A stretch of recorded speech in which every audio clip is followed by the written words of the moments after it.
சிந்தனை அகம் சேர்க்கும் உயர் வள்ளுவம். இந்த தொடர் வகுப்பு மூலம் கற்க கசடர அமைப்பின் முயற்சியில் கம்பவாரதி இலங்கை திரு ஜெயராஜ் அவர்களின் உரையை வழங்குவதில் பெரும் மகிழ்ச்சி அடைகிறோம். உயர் வள்ளுவம், வள்ளுவ நிர்வாகம் 221வது வகுப்பிற்கு உங்கள் அனைவரையும் அன்புடன் வரவேற்கின்றோம். எல்லாம் வல்ல இறைவனுடைய திருவடிகளை என்னுடைய மனமொழி மெய்களால் போற்றி பணிகின்றேன். இவ்வுலகு உய்யும் பொருட்டு அறநெறியை தொகுத்து தந்து குறள் நூல் மூலம் நம் வாழ்வை நெருப்படுத்தி நிற்கின்ற வள்ளுவக் கடவுளார் திருவடிகளை நெஞ்சரித்து போற்றுகின்றேன். வள்ளுவருடைய நுட்பம் மிகுந்த குறள்களை விளங்கி நாம் எல்லாம் சரியாக அந்நூலில் புகுவதற்கு துணை செய்கின்ற பரிமேலழகர் திருவடிகளை மனதிருத்தி வணங்கி மகிழ்கின்றேன். இந்த நூல்களுள் விருப்பத்தையும் ஆட்சியையும் உண்டாக்கி தந்த என்னுடைய குருநாதர்கள் திருவடிகளை மனதிருத்தி போற்றுகின்றேன். உயர் வள்ளுவம் என்கின்ற இந்த சங்கமத்தை உருவாக்கி கடந்த சில ஆண்டுகளாக எந்த சோர்வுமின்றி இந்த சங்கமத்தை நடத்தி வருகிற இளையோருக்கு என் அன்பும் வணக்கமும் வாழ்த்துக்களும் குறித்தாகட்டும். அதுபோலவே இந்த சங்கமத்தில் இணைந்து இடையிடை என்னால் இந்த வகுப்பு தடைப்பட்டாலும் கூட அந்த தடைப்படுதலை பொருட்படுத்தாமல் மீண்டும் தொடங்குகிற காலத்திலே எல்லாம் ஒழுங்காக வருகை தந்து பயன்கொள்கிற உங்களையும் வணங்குகிறேன், வாழ்த்துகிறேன். திருக்குறள் நூல் பற்றி பலதரமாக நான் உங்களுக்கு சொல்லி இருக்கிறேன். 3 பெரும்பிரிவுகள் பால் என்ற பெயரோடு அமைக்கப்படுகின்றன. அதற்குள் அதைவிட சிறிய பிரிவுகள் இயல் என்ற பெயரோடு அமைக்கப்படுகின்றன. அதற்குள் அதிகாரங்கள், குறள்கள் என்று இந்த நூல் பகுப்பு செய்யப்பட்டிருக்கிறது. அதிலே அறத்துப்பால் முதன்மையாக வைக்கப்பட்டிருக்கிறது. அதற்கு காரணத்தை பரிமேலழகர் சொல்லுகிறார். இம்மை மறுமை வீடு என்கின்ற அனைத்தையும் தரவல்லது அறம் என்றபடியால் அதற்கு முதலிடம் கொடுத்திருக்கிறார்கள். அதிலே 4 இயல்கள், பாயிரவியல், இல்லறவியல், துறவரவியல், ஊழியல் என்று 4 இயல்கள். இந்த 4 இயல்களையும் ஓரளவு நாம் பார்த்து முடித்திருக்கிறோம். இன்னும் பார்ப்பதற்கு அதற்குள்ளே நிறைய விடயங்கள் இருக்கின்றன. உள்நுழைகிற வழியை நான் காட்டிவிட்டேன். இனி நுழைந்து தேடி உங்கள் அறிவுக்குப்பட்ட வகையில் புதியன காண்பது உங்கள் பொறுப்பு. அப்படி புதியன காண்கிற பொழுது அதை இந்த வகுப்பில் மற்றவர்களோடும் நீங்கள் பகிர்ந்து கொண்டால் எல்லோரும் அந்த பயன் கொள்வார்கள். நானும் படித்துக் கொண்டிருக்கிறேன்.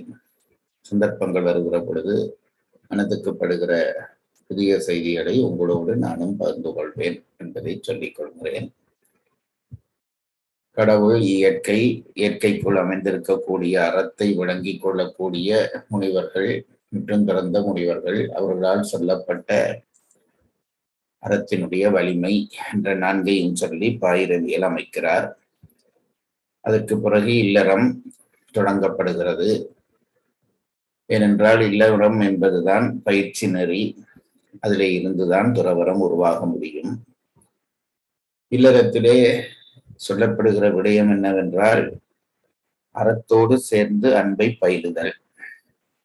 அன்பும் மரணம் உடைத்தாயின் இல்வாழ்க்கை பண்பும் பயனும் என்று சொன்னதற்கு காரணம் அதுதான். அறத்தோடு சேர்ந்து அன்பை பயிற்சி செய்ய அது மனைவி, குழந்தை, விருந்து என்று விரிந்து கொண்டு போய் சமூகம் முழுவதற்குமாக அந்த அன்பு போய் சேரும். ஒட்டுமொத்த சமூகத்தையிலும் அன்பு காட்டுகிற தகுதி வந்ததும் தன் பொருளை பிறர்காட்டும் தகுதி வரும். அப்படி வருகிற பொழுது தனி மனிதனுக்கு கொடுக்கிற ஈகை, சமூகத்திற்கு செய்கின்றதாகிய ஒப்புரவு என்ற 2ஐயும் அவன் செய்வான். அதனாலே புகழ் பெறுவான் என்கின்ற அளவோடு இல்லறம் நிறைவு பெறும். புகழுக்காக அந்த முயற்சிகள் எல்லாம் செய்யப்பட்டனவா என்றால் இல்லை.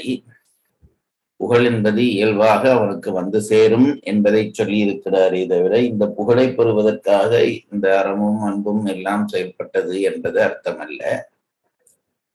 உண்மையான அர்த்தம் என்னவென்றால், இந்த இந்த அன்பு விரிகிற பொழுது,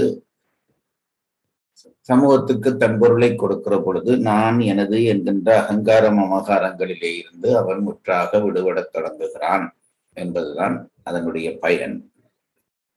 அப்படி விடுபடுகிற ஒருவனுக்கு துறவறம் நோக்கின நாட்டம் உண்டாகும். எப்பொழுது தன்னோடு தொடர்பில்லாதவர்கள் மேலேயும் அவன் அன்பு செய்ய தலைப்பட்டு விட்டானோ அந்த அன்பு அருள் என்று மாறும். அருள் என்பது துறவரத்தினுடைய அத்திவாரம் அல்லது அடிப்படை. ஆகவே அருளுடைமையிலே இருந்து துறவரம் தொடங்குகிறது. அந்த துறவரத்தை விரதம் ஞானம் என்று இரண்டாக பிரிக்கிறார். விரதம் என்பது இன்னும் துறவரம் நோக்கின தன்னுடைய தகுதியை வளர்த்துக் கொள்ளுகிற முயற்சிகள். அது கொல்லாமையிலே, அது புலால் மரத்திலே தொடங்கி கொல்லாமை வரை விரிந்து 8 or 9 அதிகாரங்களாக விரிக்கப்படுகிறது. அதற்கு பிறகு இந்த விரதங்களை மேற்கொள்ள அவனுக்கு ஞானம் உருவாகிறது. அந்த ஞானத்தை 4 அதிகாரத்திலே நிறைவு செய்கிறார். அந்த அதிகாரங்களிலே முதலாவதாக இருப்பது நிலையாமை. நிலையாமை ஒருவனுக்கு புரிய ஆரம்பிக்கும். அதனாலே துறவுண்டாகும். துறவுண்டாக மெய்யுணர்தல் ஏற்படும். மெய்யுணர்தல் ஏற்பட்ட பிறகும் இருக்கக்கூடிய விருப்பங்களை எண்ணாடவிலும் நிவர்த்தி செய்துவிட வேண்டும் என்பதற்காக அவாறுத்தல் என்ற ஒரு அதிகாரத்தையும் வைத்து ஞானத்தை நிறைவு செய்கிறார். அந்த அளவிலே உண்மையிலே இல்லறவியல் அறத்துப்பால் முடிகிறது. ஆனால் அதற்கு பிறகும் ஒரு இயலும், அந்த இயலுக்குள்ளே ஒரு அதிகாரமாக ஒன்றை அமைக்கிறார். அது ஊழியல் என்று பெயர். அது விதிவிலக்குக்கான விதி. மேற்சொன்ன எல்லாவற்றையும் செய்தாலும் இந்த பாதையினுடைய நிறைவு கிட்டும் என்பது இல்லை. ஒரு சில பேருக்கு அது மாற்றமுறலாம்.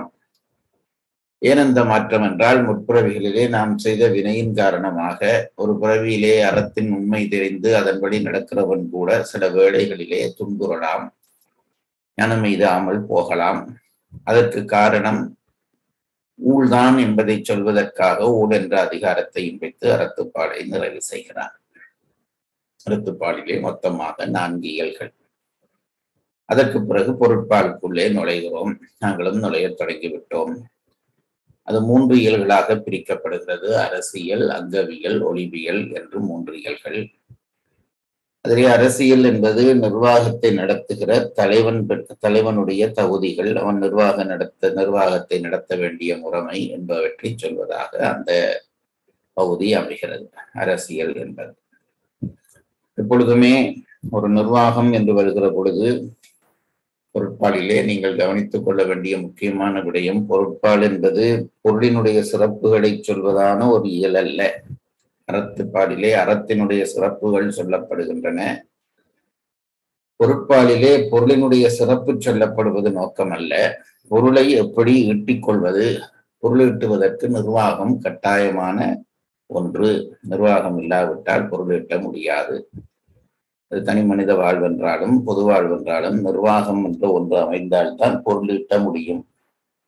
ஆகவே நிர்வாகத்தினுடைய சிறப்பை சொல்லுகிறார் பொருட்பாலிலே. நிர்வாகம் எப்படி அமைத்து பொருளை எப்படி தேடி எப்படி பயன்படுத்துவது என்பதுதான் பொருட்பாலிலே அவர் சொல்ல வருகிற விடயம். அதனாலேதான் அதை 3 பகுதிகளாக பிரித்துக் கொள்கிறார். நிர்வாகம் என்று வருகிற பொழுது முதலிலே நிர்வாகத்தை நடத்துகிற தலைவன் அவன்தான். எப்படி அறத்துப்பாலிலே சில வரிசைகள் அமைத்திருக்கிறாரோ அதுபோல பொருட்பாலிலே நிர்வாக தலைவன் தான் நிர்வாகத்திற்கு முக்கியமானவன். அவன் தனியே நிர்வாகத்தை நடத்த முடியாது. அவனுக்கு அங்கங்கள் தேவை. நிர்வாகத்தை நடத்துகிற பகுதிகள் தேவை. துணை செய்கிற பகுதிகள் தேவை. அதற்கு அங்கங்கள் என்று பெயரிடுகிறார்கள். படைகுடி கூடமைச்சு நட்பு அரண் என்கின்ற இந்த 6 விடயங்களும் ஒருவனுக்கு இருந்தால் அவன் அரசர்களுள் ஏறாக இருப்பான் என்று முதலிலேயே விளக்கம் செய்து விடுகிறார். ஆகவே அரசன் நிர்வாகத்துக்கு முக்கியமானவன், அரசனுக்கு முக்கியமானது அங்கங்கள். இந்த அமைப்பிலேதான் முதல் பகுதியிலே அரசனுடைய சிறப்புகளை எல்லாம் சொல்லி அவன் நிர்வாகம் நடத்த வேண்டிய முறைமைகளை சொல்லிவிட்டு அதற்கு பிறகு அங்கவியலுக்குள்ளே நுழைகிறார். அந்த இடத்திலே தான் நாங்கள் இப்பொழுது பயணித்துக் கொண்டிருக்கிறோம். அங்கவியலிலே முக்கியமாக தெரிந்து கொள்ள வேண்டியது, அங்கங்கள் 6 என்று சொல்லப்பட்டாலும் அந்த அங்கங்களுக்குள்ளே முதன்மை எதற்கு என்றால் அமைச்சுக்குத்தான். படை, குடி, கூழ், அமைச்சு, நட்பு, அரண். அது பாட்டோசை கருதி அந்த வரிசை அமைக்கப்பட்டதே தவிர அது வரிசை அல்ல. அதை புரிந்து கொள்ள வேண்டும். வரிசை என்னவென்றால் முதலிலே வர வேண்டியது அங்கங்களுக்குள்ளே அமைச்சு. ஏன் அதற்கு அந்த முக்கியத்துவம் என்றால், கிட்டத்தட்ட அரசனுடைய அத்தனை ஆற்றல், அத்தனை பொறுப்புகளும் அந்த அமைச்சனுக்கும் உண்டு. ஏனென்றால் ஒரு அரசன் முழுப்பகுதியையும் தான் நிர்வாக முழுப்பகுதியையும் தான் நேரடியாக கவனிக்க முடியாது. அதை கவனிப்பதற்கு ஒரு அமைச்சன் தேவை. அந்த அமைச்சன் எப்படிப்பட்டவனாக இருக்க வேண்டும் என்றால், அரசனுடைய தகுதிகள் எல்லாம் கொண்டவனாக இருக்க வேண்டும். ஒரே ஒரு வித்தியாசம், இறுதி முடிவெடுக்கிற அந்த விஷயத்திலே அரசனுக்குத்தான் அதிகாரம் இருக்கும். அந்த அந்த அந்த தன்மை அரசனுக்குத்தான் இருக்கும். பலரிடமும் பல ஆலோசனைகளை பெற்றாலும் கடைசியிலே முடிவெடுப்பவனாக அரசன் தான் இருக்க வேண்டும். ஏனென்றால் ஒரு நிர்வாகத்தினுடைய சரி பிழைகளுக்கான பொறுப்பு, பழி என்பவை, புகழ், பழி என்பவை அவனுக்குத்தான் வந்து சேரும். ஆகவே அவன்தான் அந்த முடிவுகளை எடுக்க வேண்டும். அமைச்சர்கள் பிழைவிட்டாலும் அதனுடைய அந்த பிழையினுடைய பாதிப்பு அந்த தலைவனுக்குத்தான் வரும். அதெல்லாம் இப்பொழுது உங்களுக்கு நான் சொல்லாமலே புரியும் என்று நினைக்கிறேன். ஆகவே அந்த அமைச்சர்களை அதுக்கடுத்த பகுதியாக வைக்கிறார். அரசனுக்கு அடுத்த பகுதியாக அங்கங்கள் தொடங்குகிற பொழுது அங்கங்களுக்குள்ளே முதன்மை உடையதாக அமைச்சு என்ற பகுதியை தொடங்குகிறார். அதிலே ஒரு அமைச்சனுக்கு இருக்க வேண்டிய லட்சணம், அவன் செய்ய வேண்டிய வேலைகள் என்பவற்றை எல்லாம் சொல்லுகிறார். நான் மீண்டும் ஒரு தரம் ஒரு விஷயத்தை உங்களுக்கு சொல்ல வேண்டும். இதிலே அரசன், அமைச்சு என்ற பெயர்கள் வருவபடியால் இது ஏதோ சோழர் காலத்து விஷயம், பாண்டியர் காலத்து விஷயம் என்று தயவு செய்து நினைத்து விடாதீர்கள். இங்கே அரசன் என்று சொல்லப்படுகிறவன் நிர்வாக தலைவன். அமைச்சன் என்று சொல்லப்படுகிறவன் அவனுக்கு நேரடியாக நிர்வாகத்திலே துணை செய்கின்ற செயலாளர்கள் போன்றவர்கள். இந்த கற்பனையோடு தான் நீங்கள் இந்த பகுதியை படிக்க வேண்டும். இல்லாவிட்டால் இது ஏதோ என்றைக்கோ இருந்த அரசனை பற்றி படிக்கிறோம் என்று அப்படித்தான் பழைய பண்டிதர்கள் இந்த பகுதியை படிப்பித்து இது ஏதோ நமக்கு தொடர்பில்லாத விஷயங்கள் என்று பல பேர் நினைத்து கைவிட்டு விட்டார்கள். ஒவ்வொரு விஷயமும் இன்றைய நிர்வாகத்துக்கு பொருந்துகிற விஷயங்கள் என்பதை மறந்து போகாதீர்கள். ஒரு சில விஷயங்களிலே நம்முடைய நிர்வாக எண்ணங்கள் மாறுபடும். அதை எப்படி மாறுபடும் என்று கேட்டால், எங்களுடைய நிர்வாகம் என்பது தனியே நிர்வாக வெற்றியை மட்டும் கொண்டதாக அல்லாமல் அறத்தோடு சேர்ந்த நிர்வாக வெற்றியை அடைய வேண்டும் என்பது தமிழர்களுடைய நிர்வாக கொள்கை. அதை நீங்களும் விளங்க வேண்டும். பிற்காலத்திலே யாருக்கும் சொல்லுகிற பொழுது அதையும் நீங்கள் சொல்ல வேண்டும். ஏன் அறத்தோடு தான் நிர்வாகம் வெற்றி பெற வேண்டும் என்றால், அறத்தோடு வெற்றி பெறாத நிர்வாகங்கள் மெல்ல மெல்ல அழிந்து போய்விடும். இது ஒன்று. இரண்டாவது, நிர்வாகத்திலே வெற்றிகள் வருகிற பொழுது கட்டாயமாக ஒரு தலைவனுக்கு ஆணவம் வரும். நான் தான் இந்த வெற்றியை தேடினேன் என்று ஆணவம் வரும். அந்த ஆணவம் வந்தால் இன்னும் வெற்றிகளை தேட வேண்டும் என்ற ஆசை வரும். அந்த ஆசை வந்தால் அறத்தை கைவிட்டேனும் அந்த வெற்றிகளை அடையலாம் என்ற விருப்பம் வரும். இன்றைக்கு உலக நாடுகளிலே இதுதான் நடந்து கொண்டிருக்கிறது.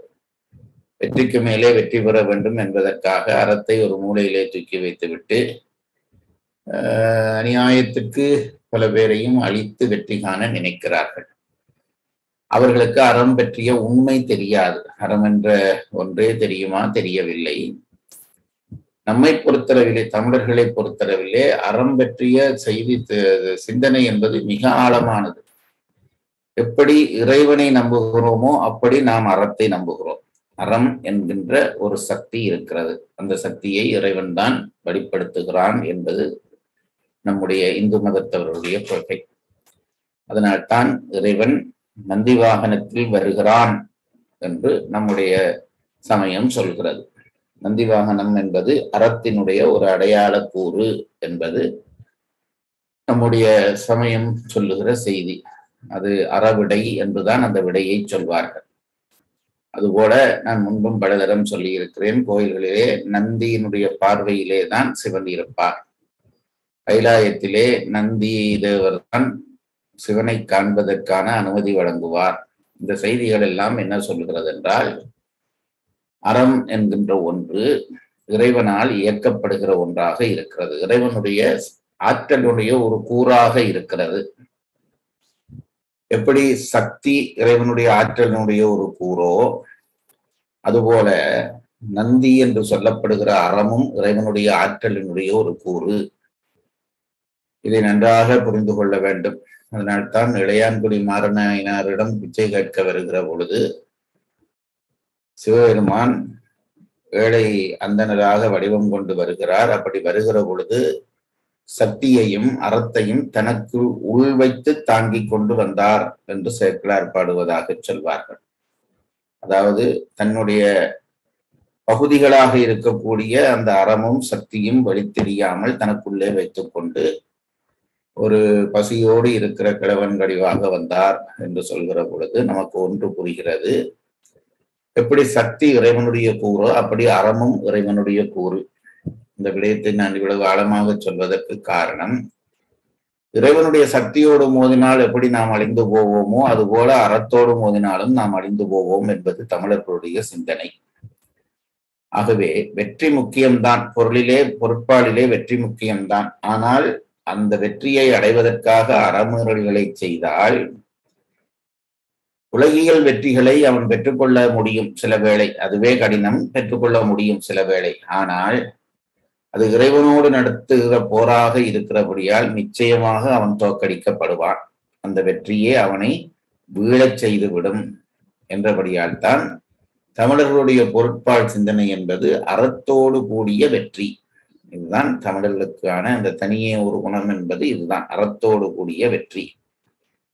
அப்படித்தான் நிர்வாகத்தை அவர்கள் வகுத்துக் கொண்டு போறார்கள். மெல்ல மெல்ல அடைந்தாலும் முடிந்த அளவு, அதையும் நான் கோடிட்டு சொல்ல விரும்புகிறேன், முடிந்த அளவு சில வேளைகளிலே தர்ம சங்கடங்கள் பொருட்பாடிலே ஏற்படும். அதாவது ஒரு பக்கம் அநியாயம் செய்கிற ஒருவனுக்கு பின்னாலே இருப்பார்கள் சில பேர். அவர்களும் அந்த அந்த எதிரியோடு நீக்கப்படுகிற பொழுது தன்னை நம்பியவர்களை காப்பதற்காக அவனோடு போராடி அவனை நீக்குகிற பொழுது சில அப்பாவிகளும் அதனாலே தண்டிக்கப்படுவார்கள். அது தவிர்க்க முடியாததாக இருக்கும். அதனால்தான் பெரிய பெரிய வேந்தர்கள் எல்லாம் இருந்த இடம் தெரியாமல் போய்விட்டார்கள். ராஜராஜ சோழன் பற்றி எவ்வளவு படிக்கிறோம், எவ்வளவு படம் பார்க்கிறோம், எப்படி வாழ்ந்திருக்கிறார்கள், அதெல்லாம் அவருடைய கோயில்களே சான்று சொல்கிறது. இன்றைக்கு அந்த சந்ததி யாரென்றே தெரியவில்லை. ஏனென்றால் நிர்வாகத்திலே சில அறமுறைகள் தவிர்க்க முடியாமல் வந்து விடுகிறது. ஆகவே அப்படி வருகிற பொழுது எப்படியும் அது ஒரு எல்லையிலே கொண்டு போய் அழிவிலே சேர்க்கும். ஆகவே ஒவ்வொரு அடியும் நாம் தூக்கி வைக்கக்கூடியதான பொருட்பாலிலே தனி வாழ்வையும் தான் நான் சொல்கிறேன். முடிந்த அளவு மற்றவர்களை துன்புறுத்தாத, மற்றவர்களுக்கு வேதனை தராத அறத்தோடு சேர்ந்த அடியாக இருந்தால் கொஞ்சமாக வந்தாலும் அது நிலைத்து நிற்கும். அதிகம் வந்து அது நிலைத்து நிற்காமல் போவது என்பது நான் சொல்றது பொருள் இல்லாமல் போவது மட்டுமல்ல, பொருளினுடைய பயன் இல்லாமல் போய்விடும். நம்முடைய குழந்தைகள் வீணாக போய்விடுவார்கள், அல்லது நம்முடைய குடும்ப அமைப்பிலே நிம்மதி இல்லாமல் போய்விடும். இவையெல்லாம் தவிர்க்க வேண்டுமானால் அறத்தோடு கூடிய பொருள், இதுதான் தமிழர்களுடைய பொருள் கொள்கை என்பதை புரிந்து கொள்ளுங்கள். அதனாலே அரசியலை முடித்து கொண்டு அமைச்சியலுக்குள்ளே வருகிறார். அமைச்சன் அரசனுக்கு சமமான ஆற்றலும் சிந்தனையும் உடையவனாக இருக்க வேண்டும். அதனாலே அவனுக்கு அங்கங்களிலே முதலிடம் கொடுக்கப்படுகிறது. அந்த அமைச்சு என்ற அதிகாரத்திலே ஒரு அமைச்சனுக்கு தேவையான விடயங்களை எல்லாம் வகுத்து சொல்கிறார். அவனுக்கு இருக்க வேண்டிய லட்சணங்கள், அவன் செய்ய வேண்டிய காரியங்கள் என்பவை அந்த 10 குறளிலே சொல்லப்படுகிறது. அது சொல்லி முடித்த கையோடு சொல்வன்மை என்ற அதிகாரத்தை வைக்கிறார். ஏனென்றால் ஒரு காரியத்தை செய்து முடிப்பதற்கு ஒரு அமைச்சனுக்கு சொல்வன்மை அவசியம். இன்றைக்கு கூட திருக்குறளை படித்தால் நிர்வாகம் அமைக்கிறவர்கள் தங்களுக்கு செயலாளர்களாக அமைக்கிறவர்களை சொல்வன்மை உள்ளவர்களாக அமைக்க வேண்டும். ஏனென்றால் அமைச்சனுக்கு 2 வேலை. ஒன்று, எதிரிகளிடம் இருக்கக்கூடிய ஆற்றலாளனை தன் பக்கம் இழுக்க வேண்டும். அதுபோல தன் பக்கம் இருக்கிற ஆற்றலாளர்கள் எதிரி பக்கம் போகாமல் தடுக்க வேண்டும். இது அநியாயம் இல்லையா என்றால், அதான் நான் சொன்னேனே, இதெல்லாம் ஒரு குறிப்பிட்ட வீத அநியாயம்தான். தன்னை சார்ந்த நிர்வாகத்தை வெற்றி பெறச் செய்வதற்கு முதலிடம் என்று பார்க்கிற பொழுது அது அறமாகிறது. ஆனால் அதற்குள்ளே அறமுதல்களும் இருக்கின்றன. அதனாலே ஒரு அமைச்சனுக்கு இது 2ம் வேலை. அப்போ எதிரியிடம் இருக்கிறவனை தன் பக்கம் இருக்கிற பொழுது ஒரு அமைச்சன், நீ இங்கு வந்தால் என்னென்ன நன்மை வரும், உனக்கு அங்கு இருப்பதை விட இங்கு பல வசதிகள் வரும், பெருமைகள் வரும் என்று சொல்லி மயக்கி அவனை ஈர்க்க வேண்டும். அதுபோல தன் பக்கம் இருக்கிறவனைக்கு அவனோடு பேசி, அவன் நீ இங்கே இருப்பதாலே உனக்கு இன்னென்ன நன்மை, அந்த அரசன் பெரிய வெற்றியுள்ளவனாக இருந்தாலும் மிக சீக்கிரம் விழுந்து போவான், அவனை சூழ்ந்து விட்டார்கள் எதிரிகள் என்பது போன்ற பயமுறுத்தல்களையோ எதுவோ செய்து தன் பக்கம் இருக்கிற ஆற்றல்கள் எதிரி பக்கம் போகாமல் இருப்பதற்கான மனநிலையை உருவாக்க வேண்டும். இது 2ம் செய்ய வேண்டியவன் என்றபடியால் அவனுக்கு சொல்வன்மை அவசியமாகிறது. சொல்வன்மை என்றால் சொல்லை வைத்து காரியம் சாதிக்கக்கூடிய ஆற்றல். இது பற்றி நான் முன்னமே உங்களுக்கு சொல்லி இருக்கிறேன். சொல்லை வைத்து என்றால் திருவள்ளுவர் சொல்லை பல இடங்களிலும் பலவிதமாக பயன்படுத்தி காட்டுகிறார். அப்படி பயன்படுத்தி காட்டுகிற பொழுது இல்லறம், துறவரம், பொருட்பால், காமத்துப்பால் என்பதற்கேற்ப சொற்களை வேறுபடுத்துகிறார் என்ற செய்தி உங்களுக்கு நான் முன்னமே சொல்லி இருக்கிறேன். சொல்வன்மை என்பது சொல்லை வைத்து காரியம் சாதிப்பது. அது எல்லாருக்கும் வாய்க்காது. அதை முதல் புரிந்து கொள்ள வேண்டும். அதனால்தான் 1001ஆம் புலவர் வார்த்தை 10,000 என்றால் அவை.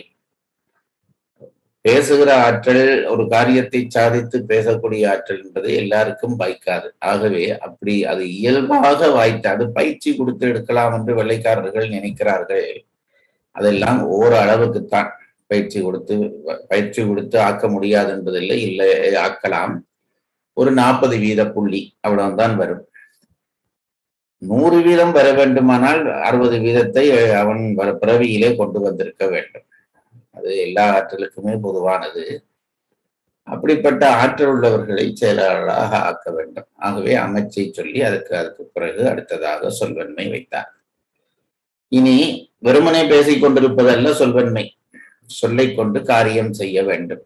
அதுதான் அமைச்சனுக்குரிய சொல்வன்மை. மேடை பேச்சல்ல. காரியங்களை சாதிப்பதற்கான உரையாடும் திறன்தான் அமைச்சனுக்குரிய சொல்வன்மை. அது பற்றி வேறுமாக சொல்லிவிட்டு நேராக வினையிலே இறங்க வேண்டும். வினை என்பது செயல். செயலிலே இறங்க வேண்டும் என்றால் அது பற்றி 3 அதிகாரங்களை அடக்குகிறார். செயலிலே இறங்க வேண்டும். ஒன்று, வினை தூய்மை. நான் செய்கிற காரியம் தர்மமானது, அறமானது, நல்லது என்கின்ற ஒரு எண்ணம் நமக்கு முதலிலே வேண்டும். 3 அதிகாரங்களை, அந்த அதிகார அமைப்பை பாருங்கள். வினை தூய்மை, வினை திட்பம், வினை செயல் வகை, 3 அதிகாரங்கள் வருகின்றன. அதாவது வினை திட்பம் 2வது அதிகாரம். நான் செய்கிற வினையிலே எனக்கு உறுதிப்பாடு வேணுமானால் முதலிலே நான் செய்கிற வினை சரியான வினை என்கின்ற தெளிவிருந்தால்தான் உறுதிப்பாடு வரும். நான் செய்கிற செயல் தெளிவான செயல், நல்ல செயல்களை செய்கிறேன் என்ற அந்த உறுதி இல்லாவிட்டால் நான் செய்வதிலே அந்த அந்த அந்த வினையை செய்வதிலே உறுதி வாராது. ஆகவே முதலிலே நான் செய்கிற வினை தூய வினை என்கின்ற நம்பிக்கை வர வேண்டும். அதனால்தான் வினை தூய்மையை முன்வைத்தார். அதற்கு அடுத்ததாக வினை திட்பம் வைத்தார். வினை திட்பம் என்றால் அந்த வினையை செய்வதற்கான உறுதிப்பாடு. அது ரொம்ப முக்கியம். அதாவது அது முதல் குறளிலே சொல்லிவிட்டார். வினை திட்பம் என்பது மனத்திட்பம் தான். முதல் குறளிலே அந்த அதிகாரத்திலே சொல்றார். அதாவது வினை செய்வதற்கான திட்பம், உறுதிப்பாடு என்பது உன்னுடைய மன உறுதிப்பாடு தான். உன்னுடைய மனதிலே இருக்கக்கூடிய தெளிவும் உறுதிப்பாடும் தான் வினையை கொண்டு செலுத்தும் என்பதைத்தான் நாங்கள் படித்துக் கொண்டிருக்கிறோம்.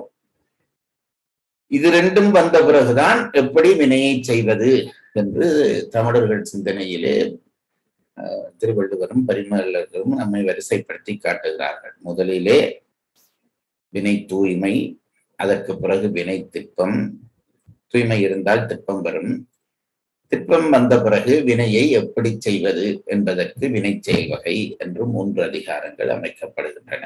இதை புரிந்து கொள்ளுங்கள். நாங்கள் இப்பொழுது அதிலே 2வது அதிகாரத்திலே 7வது குறள் வரையும் படித்திருக்கிறோம். அதை நீங்கள் ஒரு தரம் மீளக்கூட அந்த அந்த குறள்களை ஒரு தரம் படித்து பார்க்கலாம். வேகமாக படித்து பார்த்துவிட்டு மற்ற 8வது குறளிலே இருந்து இன்றைய வகுப்பை நாம் ஆரம்பிக்கலாம்.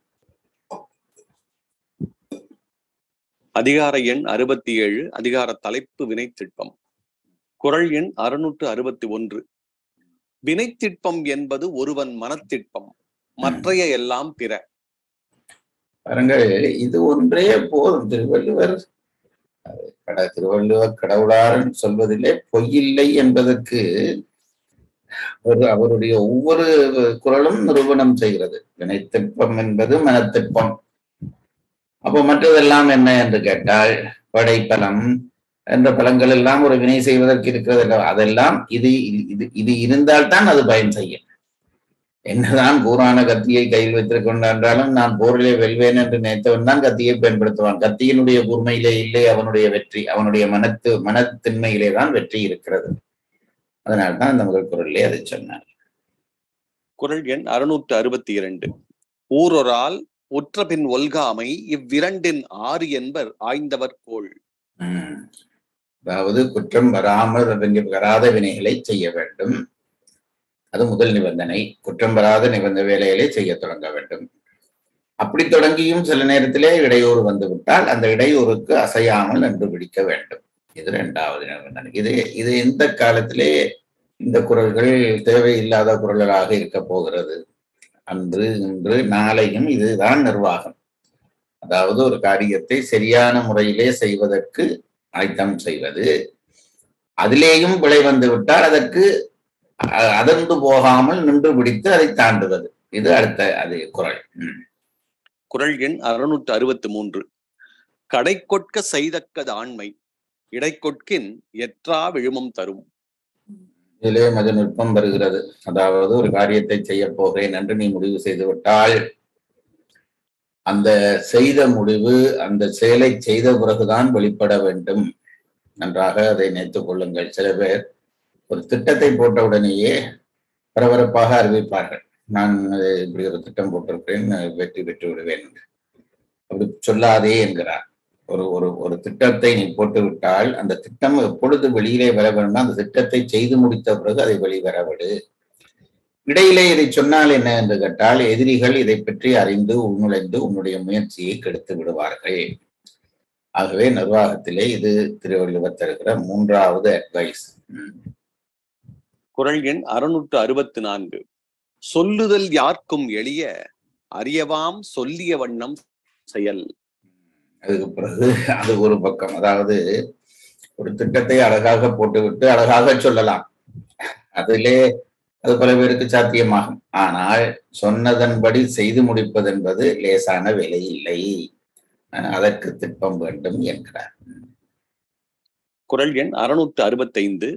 வீரெய்தி மாண்டார் வினைத்திட்பம், வேந்தன் கண் ஊரெய்தி உள்ளப்படும். அது என்ன, எதுக்கு என்ன எழுதுகிறார் படியுங்கள். வீறு எய்தி மாண்டார் வினைத்திட்பம், எண்ணத்தால் சிறப்பெய்தி பிற இலக்கணங்களானும் மாட்சிமைப்பட்ட அமைச்சரது வினைத்திட்பம், வேந்தன் கண் ஊறு எய்தி உள்ளப்படும். வேந்தன் கண்ணே உறுதலை எய்தலான் எல்லாரானும் நன்கு மதிக்கப்படும். இங்கே ஊரு என்பதற்கு அர்த்தம் வேற, மாண்டார் என்பதற்கு அர்த்தம் மாட்சிமைப்பட்டார் என்பது அர்த்தம். ஊரு என்பது உறுதல் என்பது அரசனாலே மதிக்கப்படுவான். நல்ல நிர்வாகி, அதாவது தன்னுடைய நினைத்த காரியத்தை திட்டத்தோடு செய்து முடிக்கக்கூடிய ஒரு அதிகாரியை அந்த அரச நிர்வாக தலைவன் அவனை பாராட்டி அவனுக்குரிய மரியாதையை செய்வான் என்பதாக அந்த குறளை நாம் விளங்கிக் கொள்ள வேண்டும். குறள் எண் 666. எண்ணிய எண்ணியாங்கு எய்துப, எண்ணியார் திண்ணியராக பெறின். அதாவது ஒரு காரியத்தை எண்ணுவதல்ல பெரிய விஷயம், அதை எய்துவதுதான் பெரிய விஷயம். அதுவே எண்ணுவதற்கு புத்திசாலித்தனம் போதும், எய்துவதற்கு திட்பம் வேண்டும். அதை உறுதியாக நின்று செய்ய வேண்டும். அதுதான் எண்ணியாங்கு எய்துவ எண்ணியர் திண்ணியராக பெறின் என்று அங்கும் வினைத்திற்பத்தை சொல்கிறார். குறள் எண் 667. உருவு கண்டு எள்ளாமை வேண்டும், உருள் பெருந்தேர்க்கு அச்சாணி அன்னார் உடைத்து. வினைத்திற்பம் உடையாரை தோற்றத்தை வைத்து அளக்காதே. அடுத்த இவ்வளவு சின்ன சின்ன இடங்களை எல்லாம் தொற்றிருக்கு. அதாவது வினைத்திற்பம் உடையாரை நாம் இந்த இடம் வினைத்திற்பத்திலே இது பெருசாக நாங்கள் சொல்ல மாட்டோம். அவர் சொல்லுகிறார், வினைத்திற்பம் என்பது தோற்றத்தை வைத்து அளக்கப்படுவதல்ல. அவன் பெரிய பலசாலி, அவனுக்கு கையில மசில்ஸ் இருக்கிறது, அதை வைத்து அளப்பது திற்பம் அளக்கப்படுவதல்ல. வினைத்திற்பம் என்பது ஒருவனுடைய புத்திசாலித்தனத்திலே இருக்கிறது. அதான் மனத்திற்பம் வினைத்திற்பம் என்றார். ஆகவே அவனுடைய தோற்றம் வைத்துக் கொண்டு முடிவு செய்யாதே என்பதற்கு நல்ல ஒரு உவமை சொல்லி விளங்கப்படுத்தி விட்டு போகிறார். பெரிய தேர் ஓடுகிறது, அந்த தேரை பெரிய அச்சு தாங்குகிறது. அந்த அச்சை 2 சக்கரங்கள் கொண்டு செலுத்துகின்றன. அந்த சக்கரங்கள் கலண்டு விழாமல் சிறிய ஆணி 2 பொருத்தப்பட்டிருக்கிறது. இந்த ஆணி கலந்தால் சக்கரம் விழும், சக்கரம் விழுந்தால் அச்சு முறியும், அச்சு முறிந்தால் தேர் கவுண்டு விடும். இந்த உவமையை சொல்லி சின்ன தோற்றத்தாலே வடிவத்தாலே சிறுகிறவர்களாக இருக்கிறவர்களும் ஒரு நிர்வாகத்தை கொண்டு செலுத்துவதற்கு அச்சாணி போல் இருப்பார்கள், அதை புரிந்து கொள் என்கிறார். இது வரைக்கும் படிச்சோங்க. சரி. குறள் எண் 668. கலங்காது கண்ட வினைக்கண் துளங்காது தூக்கம் கடிந்து செயல். உரை: கலங்காது கண்ட வினைக்கண் மனம் தெளிந்து செய்வதாக துணிந்த வினையின் கண் துளங்காது தூக்கம் கடிந்து செயல். பின் அசைதலின்றி நீட்டித்தலை ஒழிந்து செய்க. படியுங்கள். கலங்காது கண்ட வினைக்கண் துளங்காது தூக்கம் கடிந்து செயல். உரை: கலங்காது கண்ட வினைக்கண் மனம் தெளிந்து செய்வதாக துணிந்த வினையின் கண். அவ்வளத்தையும் முதல் விளங்குங்கள். ஒரு வினை செய்வதென்று முடிவாகிவிட்டது. மனம் தெளிந்து என்பது என்னவென்றால் அந்த விஷயத்தை செய்யலாம் என்பதற்கு ஆராய்ச்சிகள் எல்லாம் பண்ணி முடிவாக்கி விட்டார். கலங்காது செய்த வினைக்கண் துளங்காது தூக்கி செயல். தூக்கம் கடிந்து செயல். தூக்கம் கடிந்து செயல். அதுக்கு பொருள் படியுங்கள். துளங்காது தூக்கம் கடிந்து செயல். பின் அசைதல் இன்றி நீட்டித்தலை ஒழிந்து செய்க. அதாவது ஒரு செயலை செய்கிறது என்று முடிவு செய்து விட்டாய். முடிவு செய்து விட்டால் பிறகு அதிலே அசைவு இருக்கப்படாது. அது முக்கியம். அதுதான் பின் அசைதல் இன்றி. அதுக்கு பிறகு சொல்லுகிறார், அதை குறித்த காலத்திலே செய்துவிடு, காலம் தாழ்த்தி செய்யாதே. அது ரொம்ப முக்கியம். என்றால் காலம் தாழ்த்துவது நாங்கள் முன்னமே படித்திருக்கிறோம். அறிதல், காலம் அறிதல், பொருதறிதல். ஒரு காலத்திலே வெற்றி தரக்கூடிய விஷயம் இன்னொரு காலத்திலே தோல்வியாக ஆக்கிவிடும். ஆகவே நீ ஒரு முடிவு செய்து விட்டால் அந்த முடிவு செய்த விடயத்தை தள்ளி போடாமல் உடனே செய்துவிட வேண்டும். முதலில் அந்த செயலிலே உறுதிப்பாடு வேண்டும், பிறகு தள்ளி போடாமல் செய்த வேண்டும். திருப்பி ஒரு தரம் படித்துவிட்டு உரை குறிப்புக்கு போங்க. கலங்காது கண்ட வினைக்கண் மனம் தெளிந்து செய்வதாக துணிந்த வினையின் கண் துளங்காது தூக்கம் கடிந்து செயல். பின் அசைதலின்றி நீட்டித்தலை ஒழிந்து செய்க. சில பேர் வேலைகளை முடிவு செய்துவிட்டு இழுத்தடித்து கொண்டு இருப்பார்கள். அது நீங்கள் நிர்வாகங்கள்ல இருக்கிற உங்களுக்கு தெரியும். அதாவது திட்டம்படி அழகாக போடுவார்கள், திட்டத்தினுடைய வெற்றிக்கெல்லாம் வரைபடம் போட்டு வைத்திருப்பார்கள், இழுத்தடித்து கொண்டு இருப்பார்கள். சில பேருக்கு அந்த வேலை செய்வதிலே அதை உடன் செய்து முடிக்கிற ஆற்றல் இருக்காது. எங்க ஊர்ல சும்மா ஒரு கிண்டலாக சொல்வார்கள், அப்பன் சப்பானி மகன் இழுப்பானி என்பார்கள். அது அந்த சொல்லுக்கு பொருளே எனக்கு தெரியாது. ஆனா அந்த இழுத்தடிக்கிறவர்களுக்கு சொல்லப்படுகிற ஒரு சொல். சில பேருக்கு ஒரு காரியத்தை இன்றைக்கு செய்வோம், நாளைக்கு செய்வோம், நாளன்றைக்கு செய்வோம் என்று எடுத்துக்கொண்டிருந்தால் காலம் மாற வெற்றி மாறிவிடும். ஆகவே நீ தீர்மானித்து விட்டால் அந்த காலம் மாறுவதற்கு முதல் அந்த வெற்றியை பெற்றுக்கொள் என்கிறார். நீ உரை குறிப்புக்கு போவோம். உரை குறிப்பு. கலங்கிய வழி ஒழிவதும் செய்வது போல் தோன்றும் ஆகலின் தெளிந்து பலகால் ஆராய்ந்து தாம் செய்வதாக ஓர்த்த வினையை கலங்காது கண்ட வினை என்றார். இது கலங்காது கண்ட வினைக்கு உரை எழுதுகிறார், உரை குறிப்பு எழுதுகிறார். என்னவென்றால் வாசிங்கோ ஒருவடியா. கலங்கிய வழி ஒழிவதும் செய்ய வேண்டும் என்றார். என் கலங்கினால் என்ன? புத்தி தெளிந்து அது முடிவு செய்தால், அப்படி இல்லை புத்தி தெளியாமல் செய்தால் என்ன? அதுதான் கலங்கிய வழி என்று கேள்வியை தொடங்குற. கலங்கிய வழி ஒழிவதும் செய்வது போல் தோன்றும் ஆகலின். அதாவது ஒரு திட்டமிடுகிற பொழுது எதை எதை நீக்க வேண்டும், எதை எதை செய்ய வேண்டும் என்பதுதான் திட்டமிடுதல். அது உங்களுக்கு தெரியும்.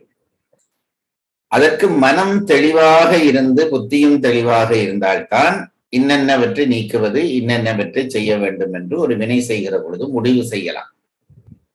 மனமும் புத்தியும் கலங்கி இருக்குமானால் நீக்க வேண்டிய வினையும் செய்யலாம் போல தெரிந்துவிடும். கலங்கிய வழி ஒழிவதும் செய்வது போல் தோன்றும் ஆகலின். ஆகவே நீக்க வேண்டிய வேலையும் செய்யலாம் போல தெரியும். அப்படி தோன்றும். அதனால் தெளிந்து பலகால் ஆராய்ந்து தாம் செய்வதாக ஓர்த்த வினையை கலங்காது கண்ட வினை என்றார். பலகாலம் ஆராய்ந்து வேலை செய்வதற்கு முதல் அது நன்றாக, பலகாலம் என்றது பல வகையாலும் ஆராய்ச்சி பண்ண வேண்டும். ஆராய்ச்சி பண்ணி தெளிவடைந்து விட்டால் பிறகு தெளிந்து பலகாலம் ஆராய்ந்து செய்ய வேண்டும் என்பதால் அதுக்கு என்ன வார்த்தை சொன்னாராம்? கலங்காது கண்ட வினை. கலங்காது கண்ட வினை. இந்த கலங்காது கண்ட வினை என்று சொன்னதற்கான காரணத்தை சொல்லுகிறார். கலங்காமல் இருக்க வேண்டும், தெளிவோடு இருக்க வேண்டும், பலகாலம் ஆராய்ந்து முடிவு செய்ய வேண்டும். அதற்கு பிறகுதான் ஒரு வினை தொடங்க வேண்டும். அந்த முதல் சொல்லுக்குள்ளே இவ்வளவும் வந்துவிட்டது. பிறகு சொல்லுகிறார் துளங்காமை திட்பம் உடைமை. துளங்காது என்பது திட்பம் இல்லாமல் என்று அங்கே வருகிறது. இங்கே உண்மையை துளங்குதல் என்பது திட்பத்தோடு இருத்தல். அவ்வளவுதாங்க. உரை குறிப்பு ஒன்று ராட்டி படிச்சிருங்க. கலங்கிய வழி ஒழிவதும் செய்வது போல் தோன்றும் ஆகலின் தெளிந்து பலகால் ஆராய்ந்து தாம் செய்வதாக ஓர்த்த வினையை கலங்காது கண்ட வினை என்றார். மற்றது பொருள் தெரிந்தபடியால் விட்டுவிட்டார். அதாவது இழுத்தடித்து செய்யாது என்பது அங்கேயே பொருள் தெளிவாகிறது. இங்கே கலங்காது கண்ட வினைக்கு மட்டும் உரை குறிப்பு எழுதி விடுகிறார். துளங்காமை திட்பம் உடைமை. குறள் எண் 668 மறுவாசிப்பு. கலங்காது கண்ட வினைக்கண் துளங்காது தூக்கம் கடிந்து செயல். உரை. கலங்காது கண்ட வினைக்கண் மனம் தெளிந்து செய்வதாக துணிந்த வினையன் கண் துளங்காது தூக்கம் கடிந்து செயல். பின் அசைதலின்றி நீட்டித்தலை ஒழிந்து செய்க. துளங்காது என்பதுதான் இங்கே திட்பம். அசைதலின்றி திட்பத்துடன். உரை குறிப்பு. கலங்கிய வழி ஒழிவதும் செய்வது போல் தோன்றும் ஆகலின் தெளிந்து பலகால் ஆராய்ந்து தாம் செய்வதாக ஓர்த்த வினையை கலங்காது கண்ட வினை என்றார். துளங்காமை திட்பம் உடைமை. இந்த குறளிலே சொல்ல வந்த விடயம், நீண்ட ஆராய்ச்சிக்கு பிறகு ஒரு வேலையை செய்வதாக முடிவு செய். முடிவு செய்த பிறகு அந்த வேலையை இழுத்தடிக்காதே. திண்மைய திட்பத்தோடு அந்த வேலையை உடனடியாக முடித்து விட வேண்டும். இதுதான் சொல்லப்படுகிற செய்தி. குறள் எண் 669. துன்பம் உறவரினும் செய்க துணிவாற்றி இன்பம் பயக்கும் வினை. இதுவும் விவாகத்தை நடத்துகிறவர்களுக்கு சொல்லப்படுகிற ஆலோசனை. முதல் ஆலோசனை சொன்னார், நீண்ட ஆராய்ச்சிக்கு பிறகு முடிவு செய்த பிறகு இழுத்தடிக்காதே. அதுதான் படித்தது. இப்போது சொல்லுகிறார், ஒரு வினை செய்வதற்கு முடிவு செய்து தொடங்குகிறாய், துன்பம் வருகிறது. துன்பம் வருகிறது என்று கண்டவுடனே கையுதறி விட்டு போய்விடாதே. துன்பம் வந்தாலும் பின்னாலே வரக்கூடிய இன்பத்தை நினைந்து நீ அந்த துன்பத்தை தாங்கி மேல் அந்த வினையை செய்ய வேண்டும். எல்லா வினையும் தொடங்குகிற பொழுதே பரிசை கொண்டு வராது. முடிகிற பொழுது வரிசை தருகிற வினைகள் இருக்கும். தொடக்கத்திலே துன்பத்தை தந்து முடிவிலே இன்பத்தை தரும். ஆகவே வினை செய்கிற பொழுது தொடக்கத்திலே வருகிற துன்பத்தை கண்டு அஞ்சாமல் அதை தாங்கி அப்புறம் சென்று பின்னாலே வரக்கூடிய இன்பத்தை நினைந்து அந்த காரியத்திலே வெற்றி பெற வேண்டும் என்று இந்த குறள் சொல்கிறது. படிங்க. துன்பம் உறவரினும் செய்க துணிவாற்றி இன்பம் பயக்கும் வினை. உரை. துன்பம் உறவரினும் முதற்கண் மெய்முயற்சியால் தமக்கு துன்பம் மிக வருமாயினும் இன்பம் பயக்கும் வினை துணிவு ஆற்றி செய்க, அது நோக்கி தளராது முடிவின் கண் இன்பம் பயக்கும் வினையை திட்பம் உடையராய் செய்க.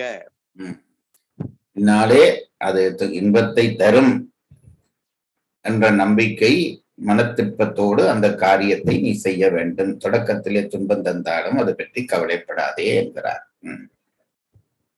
துன்பம் உறவரினும் முதற்கண் மெய்முயற்சியால் தமக்கு துன்பம் மிக வருமாயினும் இன்பம் பயக்கும் வினை துணிவு ஆற்றிச் செய்க, அது நோக்கி தளராது முடிவின் கண் இன்பம் பயக்கும் வினையை திட்பமுடையராய் செய்க. உரைக்குறிப்பு. துணிவு கலங்காமை. ஏன் துணிவு என்று சொல்வது அந்த குறளில் அந்த இடம்பெறதை எடுத்து படியுங்கள். துன்பம் உறவரினும் செய்க துணிவாற்றி இன்பம் பயக்கும் வினை. துணிவோடு அந்த காரியத்தை செய்கின்றால் கலங்காமல் செய். துன்பத்தை கண்டு கலக்கம் வரும், அது கலங்காமல் செய்ய வேண்டும் என்பதைத்தான் இங்கே துணிவு என்பது கலங்காமை என்று எழுதுகிறார். துணிவு கலங்காமை. அஃதுடையார்க்கல்லது கணிகமாய முயற்சி துன்பம் நோக்காது நிலையுதல் உடைய பரிணாம இன்பத்தை நோக்கிச் செய்தல் கூடாமையின் துணிவாற்றிச் செய்க என்றார். அகதுடையார்க்கு அல்லது எதுடையார்க்கு அல்லது துணிவு. அந்த துணிவுடையார்க்கு அல்லது துணிவு என்பது இங்கே கலங்காமை, துன்பங்களை கண்டு கலங்காமல் இருக்கிறவர்க்கு அல்லது கணிகமாய முயற்சி துன்பம் நோக்காது. கணிகமாய என்பது ஒரு குறிப்பிட்ட நேரத்துக்குள்ளே நிற்கிற துன்பம். கணிசமான தொகை என்று சொல்லுகிறோமே, அந்த சொல் என்று சொல்கிறார்கள். கணிகமாய என்றால் குறிப்பிட்ட நேரத்திலே நின்று போகக்கூடிய அந்த துன்பத்தை நினையாது. கணிகமாய முயற்சி துன்பம் நோக்காது நிலையுதல் உடைய பரிணாம இன்பத்தை நோக்கிச் செய்தல் கூடாமையின். நிலையுதல் உடைய பரிணாம இன்பம். பரிணாம இன்பம் என்றால் உங்களுக்கு தெரியும், ஒன்றிலே இருந்து இன்னொன்று தோன்றுவது பரிணாமம். நீங்கள் படித்திருக்கிறீர்கள் ஏற்கனவே. விருத்தி பரிணாமம் என்று படிக்கிறீர்களே, அது பரிணாமம் என்பது ஒன்றிலே இருந்து இன்னொன்று தோன்றுவது. இந்த இன்பம் எப்படிப்பட்டது என்றால், துன்பம் எப்படிப்பட்டது என்றால் கணிகமாய துன்பம், ஒரு கொஞ்ச நேரம் இருந்துட்டு போகிற துன்பம். இன்பம் எப்படிப்பட்டது என்றால் ஒன்றிலே இருந்து ஒன்றாக அந்த இன்பம் பெருகி வரப்போகிறது. ஆகவே அதை நினைந்து இந்த துன்பத்தை தாங்கி அவன் அப்புறம் போக வேண்டும் என்கிறான். அதாவது பொருளாதார முயற்சியில் ஒரு போர், நான் சொன்னேன் இங்கே வினை என்றால் போர் என்று, போர் செய்கிற போகிற பொழுது சில இழப்புகள் ஏற்படும். அந்த இழப்புகளுக்கு பயந்தால் போர் செய்ய முடியாது. ஆனால் போர் செய்து வென்று விட்டால் அதற்கு பிறகு ஒன்றிலே இருந்து ஒன்றாக பல லாபங்கள் விளையும். அந்த லாபங்களை நினைந்து கொண்டு சில இழப்புகளை தாங்கிக் கொள்ள வேண்டும் என்பதுதான் சொல்லப்படுகிறது. சந்திராயன் போய் முதல் தரம் படித்த பிறகு ஐயோ இப்படி நடந்து விட்டதே என்று சோர்ந்திருந்தால் இந்த வெற்றியை சந்திக்க முடியாது. இந்த வெற்றிகள் என்ன செய்யும் என்றால் அடுத்தடுத்து பல பல பல பொருளாதார வசதிகளை நமக்கு உண்டாக்கி தந்துவிடும்.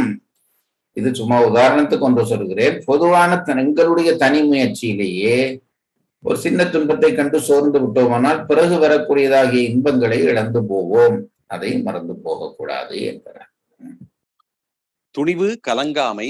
அகதுடையார்க்கல்லது கணிகமாய முயற்சி துன்பம் நோக்காது நிலையுதல் உடைய பரிணாம இன்பத்தை நோக்கிச் செய்தல் கூடாமையின் துணிவாற்றிச் செய்க என்றார். இவை இரண்டு பாட்டானும் அவர் வினை செய்யும் ஆறு கூறப்பட்டது. எவர் வினை செய்யும் ஆறு? வினை திட்பத்துடையார். திட்டமுடையார் வினை செய்கின்ற ஆறு என்றால் வழி. எப்படி வினை செய்கின்ற வழி எப்படி செய்ய வேண்டும் என்று சொல்லப்பட்டிருக்கிறது என்றார். குறள் எண் 669 மறுவாசிப்பு. துன்பம் உறவரினும் செய்க துணிவாற்றி இன்பம் பயக்கும் வினை. உரை: துன்பம் உறவரினும் முதற்கண் மெய்முயற்சியால் தமக்கு துன்பம் மிக வருமாயினும் இன்பம் பயக்கும் வினை துணிவு ஆற்றி செய்க, அது நோக்கி தளராது முடிவின் கண் இன்பம் பயக்கும் வினையை திட்பமுடையராய் செய்க. உரை குறிப்பு: துணிவு கலங்காமை, அகுதுடையார் கல்லது கணிகமாய முயற்சி துன்பம் நோக்காது நிலையுதல் உடைய பரிணாம இன்பத்தை நோக்கிச் செய்தல் கூடாமையின் துணிவாற்றி செய்க என்றார். இவை 2 பாட்டானும் அவர் வினை செய்யும் 6 கூறப்பட்டது. குறள் எண் 670. எனைத்திட்பம் எய்திய கண்ணும் வினைத்திட்பம் வேண்டாரை வேண்டாது உலகு. சொன்னார், எனைத்திற்பம் எய்திய கண்ணன் எல்லா பலமும் பெற்றிருக்கிறான். ஏனென்றால் படை, அரண் முதலியவை எல்லாம் திட்பங்கள் தான். ஒரு நிர்வாகம் செய்கிறவனுக்கு அவன்கிட்ட இருக்கிற நிர்வாகிகள் இது ஒரு திட்பம்தான், அவனுக்கு இருக்கக்கூடிய அரண் திட்பம்தான். ஆனால் இந்த எல்லா திட்பத்தையும் பெற்றிருந்தாலும் அவனுக்கு வினைத்திட்பம் செய்வதாகிய அந்த உறுதி இல்லாவிட்டால் இந்த திட்பங்களை பெற்றும் பயனில்லை என்கிறார். அது ஒரு முடிவுரையாக அதை எழுதி போகிறார். எனைத்திட்பம் எய்திய கண்ணும் வினைத்திட்பம் வேண்டாரை வேண்டாது உலகு. உரை: வினைத்திட்பம் வேண்டாரை, வினைத்திட்பத்தை இது தமக்கு சிறந்ததென்று கொள்ளாத அமைச்சரை எனைத்திட்பம் எய்திய கண்ணும் ஒழிந்த திட்பங்கள் எல்லாம் உடையராய் இடத்தும் வினைத்திட்பம் ஒழிந்த மற்றைய திட்பங்கள் என்று படிக்க வேண்டும். வேண்டாது உலகு நன்கு மதியார் உயர்ந்தோர். அரசன் மதியார் மட்டுமல்ல, உயர்ந்தோரும் மதியார். அதாவது ஒருவன் எல்லா திட்பங்கள் இருந்தாலும் அவனிடம் மனத்திற்பம் இல்லாவிட்டால் அவனை யார் மதிக்காமல் இருக்க வேண்டும்? அந்த நிர்வாக தலைவன் மதிக்காமல் இருக்கணும். உலகு மதியாது என்றிட்டார். ஏனென்றால் அரசன் மதியாமல் விடவே உலகம் மதியாது என்பதுதான் அதற்கு அர்த்தம். வினைத்திட்பம் வேண்டாரை, வினைத்திட்பத்தை இது தமக்கு சிறந்ததென்று கொள்ளாத அமைச்சரை எனைத்திட்பம் எய்திய கண்ணும் ஒழிந்த திட்பங்கள் எல்லாம் உடையராய் இடத்தும் வேண்டாது உலகு நன்கு மதியார் உயர்ந்தோர். உரைக்குறிப்பு: மனத்தின் கண் திட்பம் இல்லாதார்க்கு படை, அரண், நட்பு முதலியவற்றின் திட்பங்கள் எல்லாம் உளவாயினும் வினை முடியாதாம்.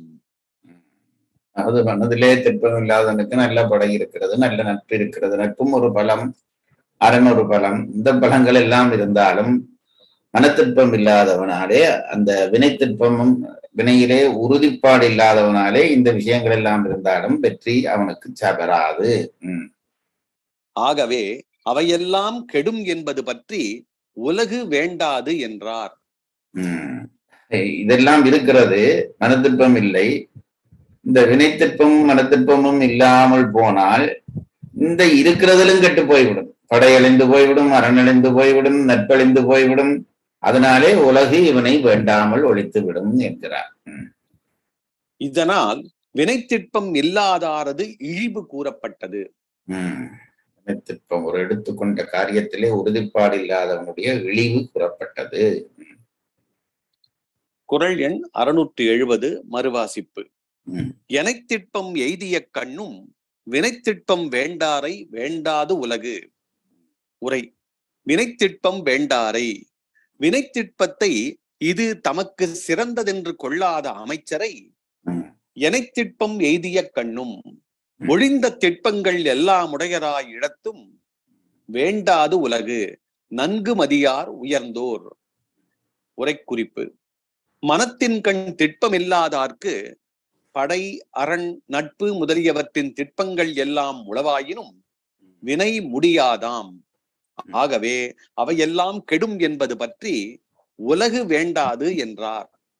இதனால் வினைத்திற்பம் இல்லாதாரது இழிவு கூறப்பட்டது.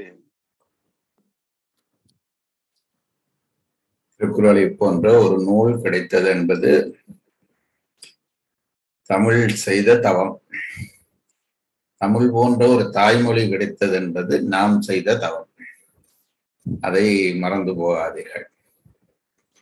அதாவது பெரும்பாலும் அறம் சொல்லுகிறவர்கள் பொருளை விளங்காமல் அறத்தையே பேசி பேசி பேசி அழிந்து வீட்டிலையும் திட்டு வாங்குவார்கள். உன்னாலே என்ன பிரயோசனம் என்று மனைவியிலே இருந்து பிள்ளைகள் வரையும் நீ அறத்துப்பால் படித்து என்ன பிரயோசனம் என்று திட்ட வாய்ப்பு இருக்கிறது. பொருட்பால் பிடித்து விட்டால் அந்த திட்டு வாங்காமல் இருக்கலாம். அதை சமப்பட்டு சொல்லி இருக்கிறார். அறத்தை எவ்வளவு நுட்பமாக சொல்கிறாரோ அந்த அளவு நுட்பமாக பொருளையும் சொல்லுகிறார். ஆகவே உலகியல் வாழ்க்கையையும் நாம் கடக்க முடியாது, அதை மறந்து போகாதீர்கள். அறத்தை படித்துவிட்டு நாங்கள் ஏதோ ஆகாயத்திலே இருக்கிறோம் என்று நினைத்தால் அதிலும் தொற்று இதிலும் தோற்க வேண்டிய நிலைமை வந்துவிடும். ரெண்டிலும் தோற்காமல் இருக்க வேண்டும் என்றால் திருவள்ளுவரின் வழி நின்று அறத்தையும் பயில வேண்டும், பிறகு பொருளையும் பயில வேண்டும். நான் நினைக்கிறேன் ஒரு அமைச்சனுக்கு அல்லது ஒரு செயலாளருக்கு, அதாவது வினை தூய்மை, அதுக்கு பிறகு வினை திட்பம், வினை செயல் வகை. ஒரு வேலையை செய்வதிலே அது தூய்மையாக வேலையை செய்ய வேண்டும், அதிலே உறுதிப்பாடு இருக்க வேண்டும், பிறகு அதில் செய்கிற முறை அது இன்னும் நன்றாக இருக்க போகிறது. இதை விட ஒரு அட்வைஸ் சொல்ல முடியுமா என்று நீங்கள் நினைத்து பாருங்கள். இதுக்கும் சொல்லி இருக்கலாமே என்று இருந்தால் சொல்லி பாருங்கள். இதை விட இப்படியும் ஒன்று சொல்லி இருக்கல்லவா வேண்டும் என்று. பெரும்பாலும் அப்படி சொல்ல வாய்ப்பு இருக்காது என்று நினைக்கிறேன். அதில் சொல்லப்பட்ட விஷயங்களையும் பாருங்கள்.